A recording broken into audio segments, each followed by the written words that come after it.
It is all Swami's grace, and I would like to begin by offering my most humble pranams at the lotus feet of beloved Bhagawan.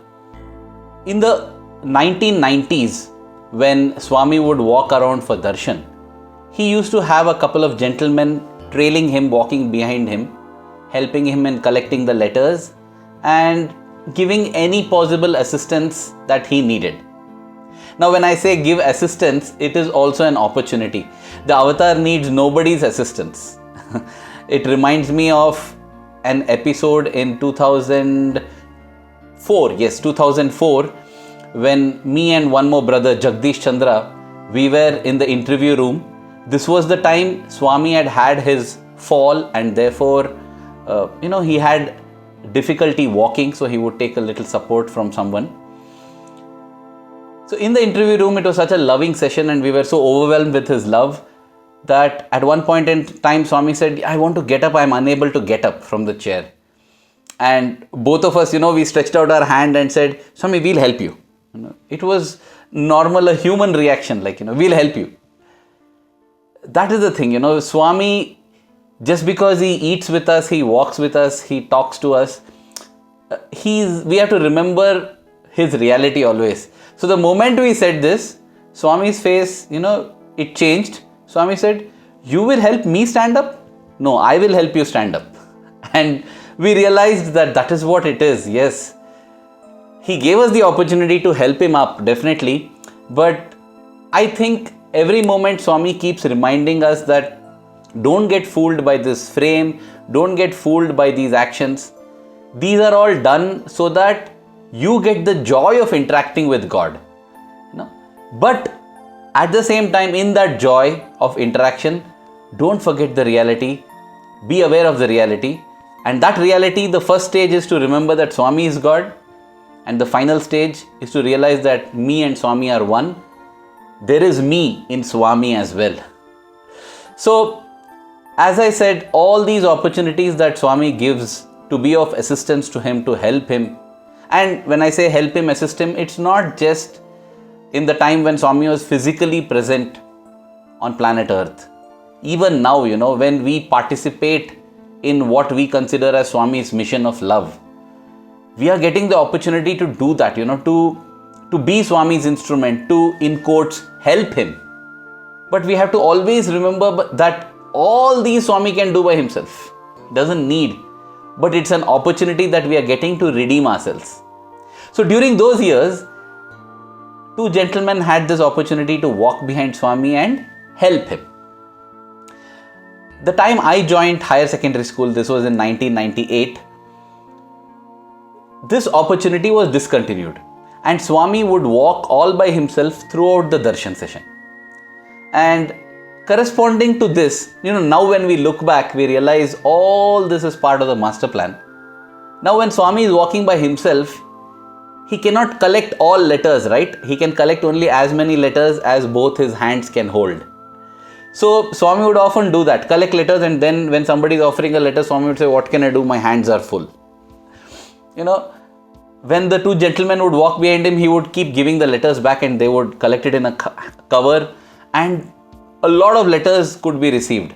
But I think even as early as 1998, Swami started preparing us, Swami started weaning us so that though we derive joy from the physical form, we don't forget that Swami is not just the physical form. So at that point in time, when he actually stopped these two gentlemen from going behind him and he would walk all alone, it opened up one more new opportunity. Now that's another beautiful thing, Swami, when he stops one opportunity, he'll start another opportunity, which is again like a gradual process so that it doesn't come as a shock. Or till yesterday Swami was giving us, now he has stopped. No. So that Swami has always done. What was this new opportunity that opened up? This was whenever Swami is walking in the darshan lines and he would create vibhuti for somebody, any of us, students or staff, who had a handkerchief could rush to him and offer that handkerchief to him so that he can wipe his hand. Again, the stated reason is because Swami should wipe his hand so that his hand can be clean of vibhuti. But it's such a beautiful chance. The idea is you get to go close to Swami using that excuse. And when Swami wipes his hands or wipes his fingers on the handkerchief, some vibhuti gets transferred from his fingers to the handkerchief. That is something that you can frame and cherish for lifetimes. So this was a new opportunity that opened up when Swami stopped people from following him. So all of us students, we would start carrying a white handkerchief in our pocket so that in our vicinity nearby, if Swami materializes vibhuti, we can rush to him and offer that handkerchief. So this was the thing that came into being somewhere in 1998. And even before that, always students and staff had the opportunity to offer handkerchief to Swami. But when there is somebody who is designated to follow him with a handkerchief, it becomes very difficult to beat them to give the handkerchief, right? Now it was more like a level playing field. May the fastest boy win. That was how it was. So one of the first experiences that I had after I joined the hostel was related to this handkerchief giving. And it happened in a very interesting manner. Every one of us were given a sheet of paper with lines in which we could do Likhita Nama Japa. Now what is Likhita Nama Japa? We write Om Shri Sai Ram or Om Namah Shivaya, Ganeshaya Namaha, whichever mantra we like, whichever name of the Lord we like, we keep writing it repeatedly. And Swami highly encourages this. Swami says that when you write the name of the Lord, you are thinking of the name, you are speaking out the name, you are also doing an action which is related to writing the name. Therefore, you have unity of thought, word and deed. And this will bring intense focus and it will help you grow. That is how this Likhita Nama Japa Sadhana started. And devotees and all of us, we would write books and books of Swami's name. It's a beautiful sadhana. So as part of the initiatives to encourage all the students to do this, we had loving teachers who would give every one of us one sheet of this every night so that before you go to bed, you do some Likhita Nama Japa, pray to Swami and go to bed. All these things, in the hostel, we used to feel, what is this? You get up and do prayer. Before food, you do prayer. Before sleeping at night, you do prayer. While you go to college, you do prayer. Why so many times prayer? It would feel like, okay, we know we are living with Swami. But today, as a person, as a working professional, I realize how important this training is. Prayer is really such a beautiful thing that connects us to God, makes us feel so good, relieves us of all the stress and, refreshes us. At the starting of the day, now, having realized this, whether I do Suprabhatam or not, I come to Swami here and tell Swami, I'm about to begin the day today.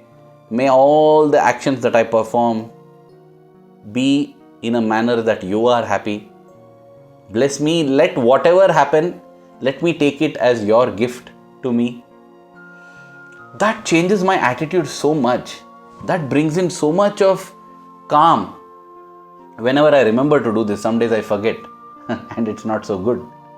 Again, at the end of the day, offer it back to Swami. Swami, all the actions done today, I have done my best. I surrender it to you. And then be done with it. Just those two simple prayers give so much of peace, refreshment back to us, at the end of the day and beginning of the day. So, at night we would write Om Shri Sai Ram. What I did was a slight change from this. I did not write Om Shri Sai Ram. Instead of writing Om Shri Sai Ram, I began to write, I love you Swami, I love you Swami, I love you Swami. This is what I would write every night. And then, after a few days, I noticed that the teacher would come and collect back all these papers in which Swami's name was written. And I felt embarrassed to hand over mine because I felt I have written, I love you Swami, I love you Swami. It's something so personal. Today I know that millions of people have written that to Swami. But the beauty of Swami is that though millions have written, it is still very personal. It is still very personal. I think only God has the capacity, God has the heart and God has the love to carry on a million romances and make all those million people feel that he has come only for them. That is your experience, that is my experience. And how can it be everybody's experience? That's because Swami is God. So I did not submit back these sheets that I had because I felt embarrassed. I said, I have not written Om Shri Sai Ram, or nor have I written Om Namah Shivaya or anything like that. I have written I love you, Swami. So this is personal, I'll keep it with me. So I used to keep it with me and not submit it. And then I got to know that all these sheets that are collected would be used to pack vibhuti, which would be given to devotees, or in the mandir, if any new building or new construction is about to happen, they would place these in the foundation. It is a way to remind ourselves that this building or this place is not standing on cement and concrete and stones and mud. It is standing on the name of God. It's a reminder that all of this stand on the name of God. Such a beautiful practice. And then I felt, oh my God, I have lost the opportunity to participate in this. Because everybody what they have written is going to go, but my sheets are with me only. So I have lost this opportunity. That is what I used to feel bad about. Then I thought I'll do one thing. When Swami comes for darshan, instead of a letter, I will offer this I love you Swami sheet that I have written so many times, right? I'll offer that itself as a letter to Swami. That was my plan. And so on that designated day, I took the sheet in which my handwriting was the most neat, folded it and prayed to Swami. I said, Swami, today I am going to offer to you a piece of my heart. Nay, it's my whole heart. I'm offering my heart to you, Swami. Please accept it today itself. I don't want you to delay it. I want you to accept it today only. My heart. With that prayer, I went to the mandir. Unfortunately, that day I didn't get the front lines to be seated. We had a system where by turns different people would get to go front, different classes would get to go front, and my class was not in the front lines that day, and so I was seated somewhere in the middle of an enclosure. There were about 200 students seated all around. Somewhere in the middle I was sitting, and I was just wondering, Swami, how is it that today you will take this from me? But Swami, I want you to take it today only because it's very important. It's a very special thing. It's not an ordinary letter. It's my heart. So this was my prayer that was going on. And during darshan, Swami didn't take that sheet of paper from me, the I love you Likhita Japa that I had done. Because even if he had stretched out his hand fully and I stretched out my hand fully, they couldn't meet because we were so far. And then Swami went into the interview room. Swami would select a few devotees to take and speak to them on a one-on-one basis. And that is what was called as the interview. And there was a small room, the interview room. It is a small room, and I used to wonder why is the room so small. And I realized that it is to give that proximity. I'm sure that all those who have got an interview will be very grateful that the interview room is small and not a big hall, because we want to be as close to Swami as possible, as near as possible, if possible, merge into him. So yes, I am sorry, I digress. I at times I miss the physical form of Swami so much that I find myself describing him more and more and more because it is so beautiful. Never again, I think, will earth witness such beauty, such love, such grace, Just think of it, huh? When we say describe a handsome man, or when we say describe a beautiful woman, all the descriptions that we give for a handsome man, tall, well-built, muscular, or for a woman, whatever we say, those eyes that are very long and like a deer, a doe. Physically, Swami had none of those traits. Short, thick, bushy, afro mop of hair, a little big nose, long ears, very tiny frame. Physically, if you describe, nobody will think that this is a very, very handsome or beautiful being. And yet when you see Swami, the flutter in the heart, the love that comes. When you just look at his video, look at his smile, and it wipes out all your frustrations, your sorrow, your pain. How? How, Swami? What is this beauty? That is the beauty of love. The beauty of selfless love. The beauty of pure love. Love that gives so much beauty, so much joy. So that's the reason, you find me digressing at times, but I'll come back to the story. So in the interview room, after the interviews got over, Swami came out. And I started praying again. Swami, you must come here. Swami, I don't know how you'll take my letter, but you must take my letter, because this is not a letter. This is a piece of my heart. Swami came walking gently, swaying, talking to a person here, interacting very leisurely. And he reached in a place that was near our enclosure. And there, he turned to two boys and said, "Make a path." And just like the Red Sea parted for Moses and his followers to walk through, the students parted and made a path. And can you believe it? As the path got made, I realized that I am now in the first line of the path that has got made. And instantly, ego kicked in, And I began to think, oh my God, this is devotion at its zenith. Look at this. I prayed and Swami has come. I am on par with the great devotees of yore, Prahalada, Dhruva. They prayed and the Lord appeared. It took them years. For me, within an hour. What they did in years, I have done in hours. I really felt so awesome about myself, so awesome. And I thought, this is devotion. And I have mastered devotion. I am able to beckon the Lord to me within hours. As Swami came near me, I took out my heart. And, I took it out and I offered it to him. He accepted it. I felt so great, so wonderful. I was thinking that, these students who are sitting on my left, right, they're all lucky because Swami has actually come for me. And they are also getting the benefit of Pad Namaskar, everything. And blessed indeed are they. They don't know it, but they are blessed that they could sit next to me. This is how ego, very silently raises its ugly hood. You don't even realize that you are feeling proud. And even if you are humble all the while, you get pride of your humility. You are so proud that you are so humble. It's so difficult to control this pride, but I felt like that.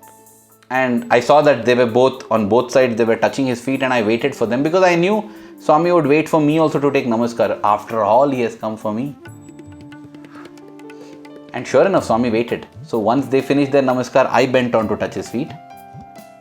As I touched his feet, I heard a rustle by my side, and it was a piece of paper. When I looked at it, I realized that it was not just an ordinary piece of paper. It was my letter. Not my letter, my heart. Swami had actually just thrown it down and walked away.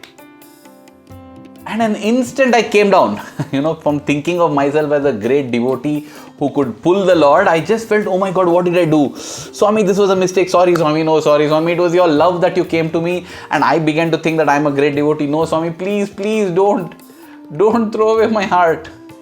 Without you, I don't know, Swami. I don't think there's anybody else worthwhile to offer my heart to. I had offered it to you, Swami, and because of my ego, you discarded it. Please, Swami, please take it. But gone. The same Lord who walked and made a path and came to me to take the letter, take my heart, didn't even turn back, though I was seated just 2 feet behind him, to take it back again. And Swami walked on, and now I was in tears. I was in tears and I was crying and I was like, no, Swami, no. See how fast, right? I must have been 16 years. How Swami teaches just through actions, through his silence. I just cannot imagine anybody else doing that and bringing that amount of passion and love and energy. That is divinity. That is Swami. Swami walked and he reached near where the gents, devotees were seated. I was going on, crying within now. I wiped the tears externally, but inside I was crying and scolding myself and chastising myself, telling myself, what a fool you have been. How could you get so egoistic? And there I noticed Swami began to wave his palm. He was going to create vibhuti for somebody. I realized I had a handkerchief in my pocket too. Got up and rushed to him before anybody else could. And I was sitting there, with a handkerchief on my palm, waiting for him to accept it and wipe his hands. Now Swami, usually what Swami would do is, Swami would take the handkerchief, wipe his hand and throw it back to you. And you catch back the handkerchief and cherish it. And as Swami walks on, you offer a few pieces of paper to the lucky ones who had received the vibhuti so that they can store the vibhuti, because those days nothing was allowed inside the mandir. So they can store it and keep that with them. And many times Swami himself would ask for a piece of paper and pack that vibhuti for that lucky devotee and give it to him. Why Swami would do that? Because sometimes Swami would materialize the vibhuti and give it, and even before the recipient can take the vibhuti, right, as Swami walks on, everybody from the side will start asking for little and take it and apply it, and the one who has got it will be left with nothing. So what Swami would do, I had seen many times, is Swami would tell the devotee, you eat it right in front of me, eat it and finish it. The devotee will be thinking, I want to take a little back home. Swami would say, no, eat it completely. Or in other cases, Swami would ask for a piece of paper, put that vibhuti on the paper, pack it and give it to him, so that nobody can ask and take it away. This is my thinking. I don't know if that is Swami's rationale, but I used to think like that. That is how Swami is giving the vibhuti and protecting the vibhuti as well. So this day when I went and offered the handkerchief, Swami took the handkerchief and began to wipe his hand. And I am looking at his hand, waiting for when he will throw it so that I can catch it. But Swami is continuing to wipe and I am continuing to wait. Now I am telling this in slow motion. It didn't take so much time. It took maybe 2-3 seconds. But I am just reliving it and telling it to you in slow motion. So Swami is wiping like that and I am waiting like that, and I am wiping and I am waiting. And in all this while, I didn't notice that Swami was actually standing and looking down at me and with a smile on his face. And I realized today that so often we are awestruck at the wonders of his hand that we miss the love in his face. We are so busy looking at what his hands can give us that we miss something. We miss that we are always in his sight. So he was looking at me. And when I think Swami realized that this fellow is not going to look at me, so what he did was he threw the handkerchief, and as I caught it, I am still looking only at the handkerchief, not at Swami. It's almost like Swami asking, do you want handkerchief or do you want me? We give so much value to what Swami has given us. If Swami gives us a pen, we cherish it. Swami gives us a ring, we cherish it and keep it. It's good to cherish those things, but shouldn't we cherish Swami even more than that? Because that has also come from Swami only. Should never forget Swami. So anyway, Swami with his hand, he patted me on my shoulder just to let me know that I am looking at you. And that is when I looked up at Swami, and then Swami points to my heart and he says, give it to me. And when Swami said that, my heart erupted with such joy. I got back my tears of joy now, My heart, Swami is asking. And then I realized that in that very pocket where I was thinking my heart is, was also that letter, was also that Om Shri Sai Ram, I love you Swami, what I had written. So I took it out and gave it to Swami. Swami accepted it, kept it with him, said go, and walked on. Oh my God. From that day, I really feel that it's such a blessing. Swami, I got the opportunity to offer my heart to you, and so many messages in that one episode, right? Swami says, you tell Sai, I will tell OE, meaning I'm waiting to respond to you. But please ensure that don't get egoistic, don't get proud.